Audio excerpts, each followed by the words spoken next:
YouTube monetization ကနေပြီးမှဝင်ငွေရှာနေတဲ့ TikTok creator တွေအတွက်ကိုယ့်ရဲ့ TikTok account မှာဒေါ်လာတွေဘယ်လောက်ဝင်နေပြီလဲနောက်တစ်ခုကဝင်ထားတဲ့ဒေါ်လာတွေကိုဘဏ်ကို transfer လုပ်တဲ့အခါကျရင်ဘယ်လိုမျိုးကိုယ့်ရဲ့ TikTok account မှာစစ်ဆေးလို့ရမလဲဆိုတာကိုအသေးစိတ်ပြောပြပေးသွားမှာဖြစ်ပါတယ်ဒီဗီဒီယိုကကျွန်တော်တို့ TikTok monetization ကနေပြီးမှငွေရှာတဲ့ creator တွေလုပ်ငန်းရှင်တွေအတွက်ပေါ့နော်ကိုကဒီ TikTok monetization ရှောက်ပြီးသွားပြီဆိုရင်ကိုပိုင်ဘန်နဲ့ချိန်တာပဲဖြစ်ဖြစ် service ယူပြီးတော့ service သမားရဲ့ဘန်နဲ့ချိန်တာပဲဖြစ်ဖြစ်ကိုအဓိကလောက်ကင်နေတဲ့ကိုယ့်ရဲ့ TikTok account မှာတင်ထားတဲ့ဗီဒီယိုတွေကနေပြီးမှဒေါ်လာဘယ်လောက်ဝင်နေလဲအဲ့ဒီဒေါ်လာတွေကိုဒီချိန်ထားတဲ့ဘန်မှာ transfer လုပ်နေပြီလားဆိုတာအသေးစိတ်စစ်လို့ရပါတယ်အဲ့ဒီဘိုင်းကိုဒီဗီဒီယိုမှာကျွန်တော်အသေးစိတ်ပြောပြပေးသွားမှာဖြစ်ပါတယ်ဒီမှာဆိုရင်ကျွန်တော်စီမှာလာအပ်ထားတဲ့ client တယောက်ရဲ့ account ပေါ့နော်ဒီ account လေးကိုကျွန်တော်နမူနာထားပြီးတော့ပြောပြပေးသွားမှာဖြစ်ပါတယ်အရင်ဆုံး TikTok account လေးကိုဝင်ရမယ်ကို monetization ရှောက်ထားပြီးသားအောင်ထားပြီးသားကျွန်တော်ဒီ ID တင်ထားပြီးသားmonetization ပွင့်ထားပြီးသား account ထဲမှာဆိုရင် TikTok Studio ကနေပြီးမှ Creator Reward Program လေးကိုတစ်ချက်ဝင်ဆက်ရမှာဖြစ်ပါတယ်ဒါကတော့တော်တော်များများသိပါလိမ့်မယ်ကျွန်တော် Creator Reward Program ကနေပြီးမှဒီ monetization 10 minute အထက်ဗီဒီယိုတွေကနေပြီးမှာပေါ့နော် view တွေအလိုက်ဒေါ်လာဝင်တာကိုဒီနေရာမှာလာပြီးတော့ဆက်ရမှာဖြစ်ပါတယ် Creator Reward Program တွေကိုရောက်ပြီဆိုတာနဲ့ဒီမှာ view တွေကိုတစ်ချက်ဝင်စစ်ကြည့်ရမှာဖြစ်ပါတယ် view detail တွေကိုရောက်ပြီဆိုတာနဲ့ကိုယ့်ရဲ့ TikTok account က ID verify လုပ်ထားပြီးသားဘန်ချိန်ထားပြီးသား account ဆိုရင်ကိုတင်ထားတဲ့ဗီဒီယိုအလိုက်ဒေါ်လာတွေဝင်နေတာကိုဒီနေရာမှာတွေ့ရမှာဖြစ်ပါတယ်လက်ရှိရောက်နေတဲ့လက်ရှိကိုယ့်ရဲ့ monetization မှာတင်ထားတဲ့ video view တွေကနေပြီးမှဒေါ်လာဘယ်လောက်ဝင်နေပြီလဲဆိုတာကို estimated reward ဆိုပြီးဒီနားမှာ total အနေနဲ့လာပြတာဖြစ်ပါတယ်ဒီနားမှာရှိတာကတော့ July 29ရက်ပေါ့နော်ဒီလက်ရှိလမှာကျွန်တော်ဝင်နေတဲ့ amount က$18ကျော်ဝင်နေတယ်ဆိုတာဒီမှာအသေးစိတ်total ဘယ်လောက်ဝင်နေလဲဆိုတာကိုဝင်စစ်ကြည့်လို့ရတာဖြစ်ပါတယ်နောက်တစ်ခုကလက်ရှိတင်ထားတဲ့ video တွေမှာကျွန်တော် policy ညှိနေလားဒါမှမဟုတ်ရင် view တွေတွက်နေပြီလားဒေါ်လာတွေဘယ်လောက်ဝင်နေပြီလဲဆိုတာကိုလည်းအသေးစိတ်စစ်ကြည့်လို့ရပါတယ်အဲ့ဒါကိုတော့ကျွန်တော်အောင်နားနည်းနည်းဆွဲလိုက်ပေါ့နော်အောင်နားနည်းနည်းဆွဲလိုက်တာနဲ့ဒီမှာကိုတင်ထားတဲ့ video တွေကနေပြီးမှ RBN တွေတွက်ပြီးတော့ဒေါ်လာတွေဘယ်လောက်ဝင်နေပြီလဲဘယ်လောက်ပေးနေပြီလဲဆိုတော့ဒီမှာအသေးစိတ်ဝင်ကြည့်ရမှာဖြစ်ပါတယ်โอเคဒီမှာဆိုရင်ကျွန်တော်တို့ဒီတင်ထားတဲ့ date တင်ထားတဲ့ရက်လိုက်ပေါ့နော် RBN တွက်နေတဲ့ video တွေတွေ့ရမယ်ဝင်နေတဲ့ဒေါ်လာတွေတွေ့ရမယ်ပေါ့နော်ဒီမှာဆိုရင်အသေးသေးဝင်ကြည့်လို့ရပါတယ်ဒီမှာဆိုရင်ကျွန်တော်တို့ဒီ RBN ကောင်းရင်ကောင်းတယ်လို့မျိုးဝင်နေတာမျိုးတွေတွေ့ရမှာဖြစ်ပါတယ် RBN မူတည်ပြီးတော့ကိုဝင်နေတဲ့ဒီဒေါ်လာတွေလည်းပို့ပြီးရလာမှာဖြစ်ပါတယ် additional reward ဆိုတဲ့ခေါင်းစဉ်ပေါ်လာပြီဆိုရင်အဲ့ဒီ video ကပို့ပြီးတော့ RBN မြင့်တယ်လို့ပြောလို့ရတယ်ဒေါ်လာပို့ပြီးတော့ဝင်လာလိမ့်မယ်ပေါ့နော်အဓိကတော့ additional reward ဆိုတဲ့ခေါင်းစဉ်နဲ့တော်တော်များများကဒီ RBN စတွက်ကြတာများပါတယ် qualify view 1k ရဲ့ထပ် video တွေကိုတော်တော်များများထပ်ပြီးတော့တွက်တာဖြစ်ပါတယ်အဲဆိုတော့ကျွန်တော်တို့ဒီဗီဒီယိုကိုတင်လိုက်တဲ့ဗီဒီယိုတွေမှာဘယ်ဗီဒီယိုက view များနေလဲအဲ့ဒီ view အလိုက်ဘယ်လောက်ဝင်နေပြီလဲဆိုတာကိုဒီနေရာမှာလာစစ်ရမှာဖြစ်ပါတယ်โอเคဒါတော့ဆိုရင်ဗီဒီယိုတွေကနေပြီးမှဒေါ်လာဘယ်လောက်ဝင်နေပြီလဲစစ်ရမယ့်နေရာကိုသိကြမယ်လို့ထင်ပါတယ်နောက်တစ်ခုကဘန်ချိတ်ရဲ့အပိုင်းပေါ့နော်ဘက်ကိုကဘန်ချိတ်ထားတယ်ကိုပိုင်ဘန်ချိတ်ထားတယ်ဆိုရင်ကိုပိုင်ဘန်အကောင့်ဖြစ်တဲ့အတွက်ကိုရဲ့ဘန်တွေကိုပတ်စံဝင်လာတယ်ဆိုရင်ဘန်မှာ transaction ဆက်ပြီးတော့ဘယ်လောက်ဝင်လဲဆိုတာသိရတယ်ပေါ့နော်တချို့ကကျွန်တော်ဒီ service သမားကိုအပ်တယ် service သမားရဲ့ဘန်နဲ့ချိတ်ထားတာဖြစ်တဲ့အတွက်ကိုကဘန်သုံးနေရတဲ့လူမဟုတ်ဘူးဆိုရင်ကိုရဲ့ TikTok account မှာလာစဉ်ဒီ service သမားရဲ့ဘန်တွေကိုဒေါ်လာဘယ်လောက်ရောက်သွားပြီလဲဆိုတာကိုပေးရောက် information မှာ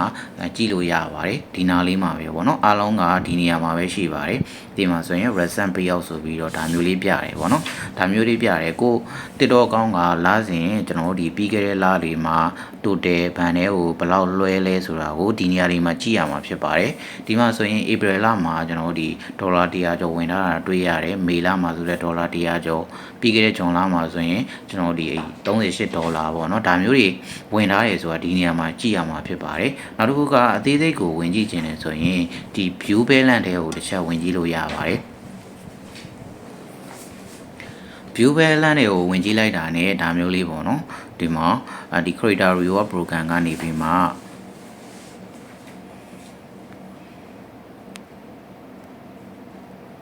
တည်တဲ့ဝင်ကြည့်လိုက်တာနဲ့ကျွန်တော်တို့တလာချင်းစီရဲ့ like ခုနလိုမျိုးပဲပြပါတယ်ဒါကကျတော့ကျွန်တော်တို့ဒီချိတ်ထားတဲ့ band တွေမှာ transition တွေနဲ့အခုလိုမျိုး complete ဖြစ်သွားပြီဆိုရင် band တွေကိုလုံးဝရောက်သွားတာတည်ကြပြီဆိုတဲ့အဓိပ္ပာယ်ဖြစ်ပါတယ်ဒီမှာဆိုရင် transition ID တွေကြည့်လို့ရမယ်ပြီးတော့ရင်ကျွန်တော်ဒီ status မှာဆိုရင် band တွေကိုရောက်သွားတဲ့ amount တွေဆိုရင်ဒီလိုမျိုး complete ပြပါတယ် complete ပြတဲ့ကျွန်တော်ဒီ dollar တွေဆိုရင်တေချာပေါက်ချိတ်ထားတဲ့ band တွေကိုငွေရောက်သွားတာဖြစ်ပါတယ် dollar ဝင်သွားတာဖြစ်ပါတယ်ဒါဆိုရင်ဒီဆက်လေးလေးကိုပြပြီးတော့ဒီ service သမားစီမှာငွေထုတ်လို့ရပါတယ်နောက်တစ်ချက်ကဘယ်လိုမျိုးကြည့်လို့ရလဲဆိုတာလေးကိုကျွန်တော်ထပ်ပြီးပြောပြပေးပါမယ်အလွယ်ပေါ့နော် Creator Reward Program လေးကိုမဝင်ခြင်းဘူးဆိုရင်ဘယ်ကနေကြည့်လို့ရလဲဆိုရင်ကျွန်တော်တို့balance ဆိုတဲ့ထဲကိုဝင်ကြည့်ရမှာဖြစ်ပါတယ်ဒီမှာဆိုရင်အမြင့်ကြောင်း၃ကြောင်းလေးကိုနှိပ်လိုက်နှိပ်ပြီးတော့ရင် balance ထဲကိုတစ်ချက်ဝင်လိုက်ပါဝင်လိုက်ပြီဆိုရင်ကျွန်တော်ဒီမှာ transition ပေါ့နော်ကိုယ့်ရဲ့ monetization ကနေပြီးမှ payout ဝင်သွားတဲ့ transition တွေကိုဒီမှာကြည့်လို့ရပါတယ်နော် okay ဒီမဲ့ဟိုဒီတဲ့ကိုကျွန်တော်တစ်ချက်ဝင်လိုက်မယ်ဒါဆိုရင်လာစဉ် live ဝင်ထားတဲ့ကျွန်တော်ဒီ transition တွေကိုလည်းဒီမှာအသေးစိတ်ကြည့်လို့ရပါတယ် okay ဒါကတော့ဝင်ထားတဲ့ဒီ dollar တွေကိုဘယ်လိုမျိုးအသေးသေးကြည့်ရမလဲ transition ဘယ်လိုမျိုးရှာပြီးတော့ပြရောက်သမားကိုပြပြီးတော့ငွေထုတ်ရမလဲဆိုတာကိုအသေးသေးပြောပြပေးတာဖြစ်ပါတယ်ဒီထဲမှာဆိုရင်ကျွန်တော်အသေးသေး live ပြီးတော့ click လို့ရတယ်ပေါ့နော်ဒီမှာ reward ထဲမှာဆိုရင်တူတူပဲကျွန်တော် reward ဆိုတာကဝင်ထားတဲ့ amount ကိုပြတာ payout ကကြတော့ band တွေကို transfer လုပ်ထားတာကိုပြောချင်တာ payout ကောင်းပေါ့နော်ကျန်တာတွေကတော့ဒီမှာတခြား platform နဲ့ပတ်သက်တဲ့ refund ပြန်အန်းတာတွေဒီမှာအသေးသေး history ပေါ့နော် transition history အနေနဲ့ဒီမှာအသေးသေးဝင်ကြည့်လို့ရပါတယ် okay နောက်တစ်ချက်ကတော့ဒီကိုယ့်ရဲ့ TikTok account မှာချိတ်ထားတဲ့ payment က ban နဲ့ချိတ်တာလား wallet နဲ့ချိတ်တာလားဆိုတော့ကိုအသေးသေးဝင်ကြည့်လို့ရပါတယ်တချို့ကကျွန်တော် ban နဲ့ချိတ်မထားဘဲနဲ့ wallet နဲ့ချိတ်တယ်နောက်တစ်ခုကကျွန်တော်တို့ဒီ payback account တွေနဲ့ချိတ်တာမျိုးတွေလုပ်တယ်ပေါ့နော်ဒါကတော့ဒီ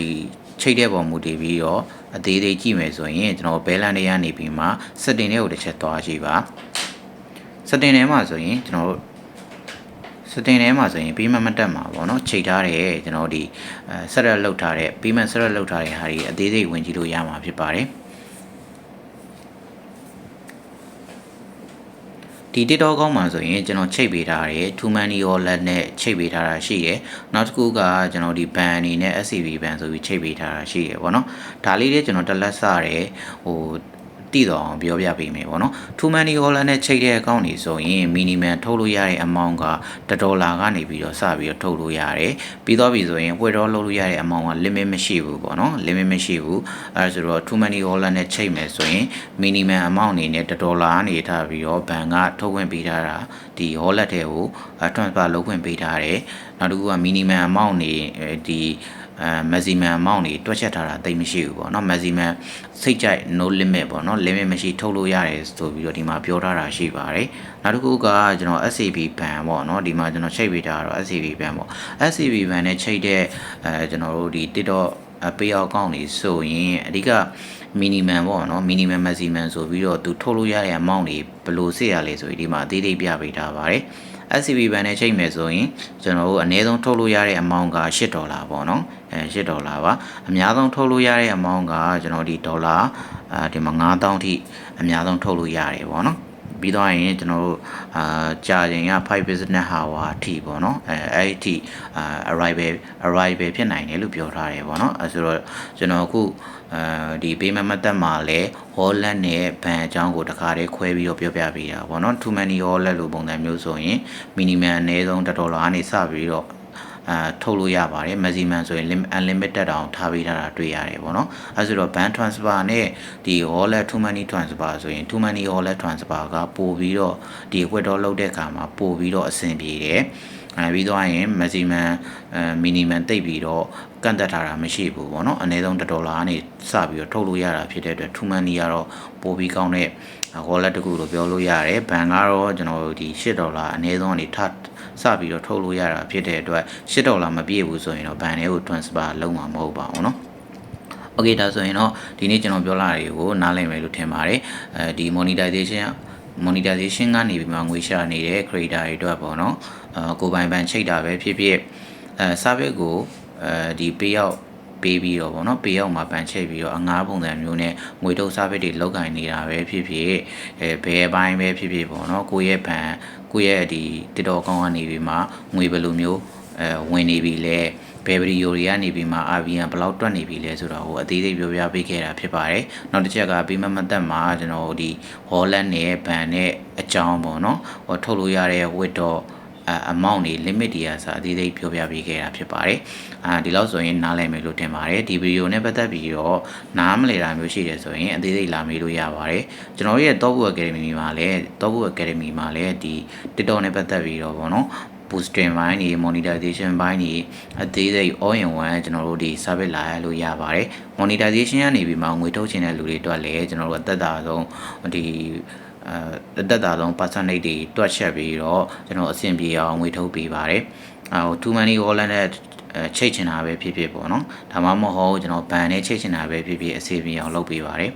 တေတော်ဘက်ကနေပြီးမှလာစဉ်ငွေထုတ်တဲ့ဒီ15ရက်နေ့ရောက်တိုင်းမှာကျွန်တော်စီမှာလာအပ်ထားတဲ့ client တွေအကုန်လုံးကိုကျွန်တော်ဒီပြတ်သားထားတဲ့ဒီ base လက်အတိုင်းဒေါ်လာတွက်ချက်ပြီးတော့အဆင်ပြေအောင်လုပ်ဆောင်ပေးသွားမှာဖြစ်ပါတယ်အားလုံးပဲအဆင်ပြေကြပါစေခင်ဗျာ